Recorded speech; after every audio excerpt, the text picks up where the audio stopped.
Ciao da Crossing TV, inauguriamo la nostra rubrica di musica fuori dal coro intervistando un coro.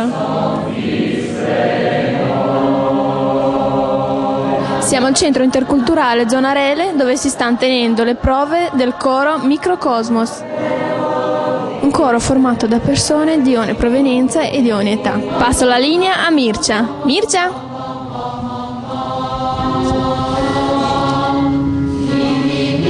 Ragazzi, abbiamo uno scoop. Al coro c'è anche la nostra amica cuoca Michelina.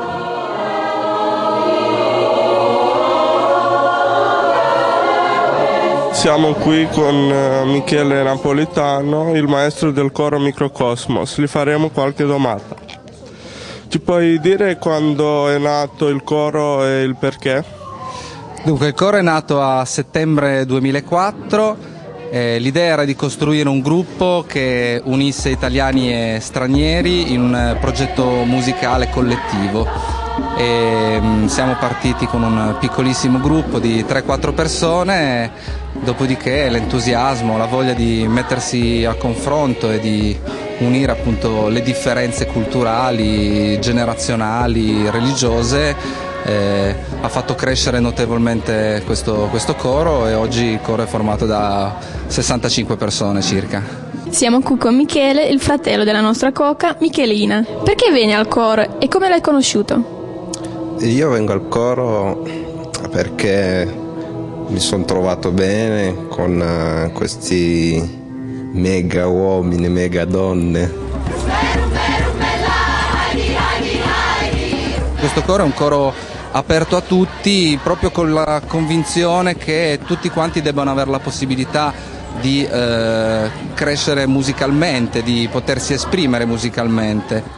Io mi sono appassionato con queste mega voci tutti insieme e io ho detto perché non ci posso fare un pensierino, e allora io mi ci sono buttato piano piano. Prima dicevo no, non mi piace, poi dopo ho detto sì. L'età del componente più piccolo e l'età del componente più adulto quali sono? Dunque, credo che il più piccolo abbia 13 o 14 anni, ma è entrato che ne aveva 12 ed è il figlio di una corista che canta, quindi ha la mamma qui, c'è tutta la famiglia per la verità, c'è anche il papà. Poi ci sono alcuni sedicenni, diciottenni, una grossa fascia fra i 20 e i 35 anni, con studenti universitari, anche molti Erasmus, e poi si arriva fino a 60 anni. Come ti sei trovato a condividere questa esperienza con le persone un po' più piccole di te oppure più grandi? È stato molto, molto bello, perché con i più grandi si può sempre imparare e dai più piccoli anche si può imparare. Cosa c'è di bello nel dirigere il coro? Ma il fare il mestiere del direttore di coro è molto appassionante, perché fare musica è veramente un'esperienza molto gratificante. Fare musica con le persone è un'esperienza molto diretta, a contatto con la loro umanità, e quindi per me è veramente un'occasione di crescita anche personale. C'è qualche cosa in questo coro che arriva alla gente in modo veramente diretto, e questi sono tutti dei piccoli successi per noi, e per me sono uno stimolo a continuare a fare sempre meglio. Cosa c'è di bello nel coro? Di bello nel coro è questo incontrarsi, trovarsi insieme, condividere e appunto mettere insieme tutte le voci provenienti da diversi paesi del mondo.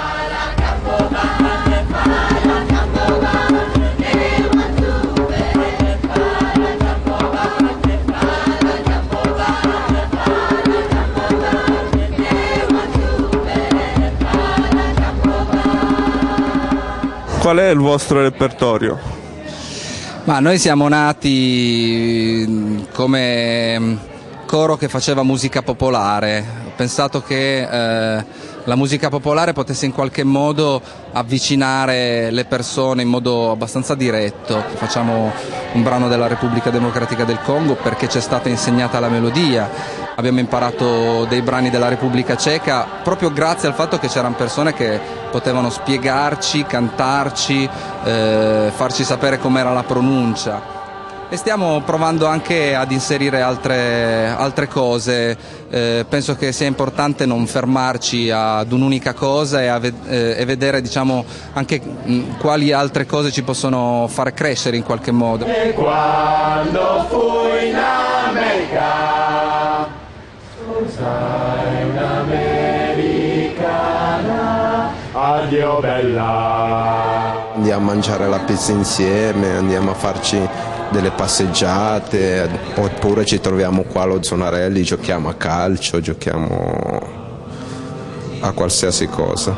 Ti ringrazio, ci vediamo alla prossima. Grazie a voi e grazie di questa opportunità e in bocca al lupo per il vostro lavoro. Ringraziamo Michele e alla prossima. Ciao! Ciao!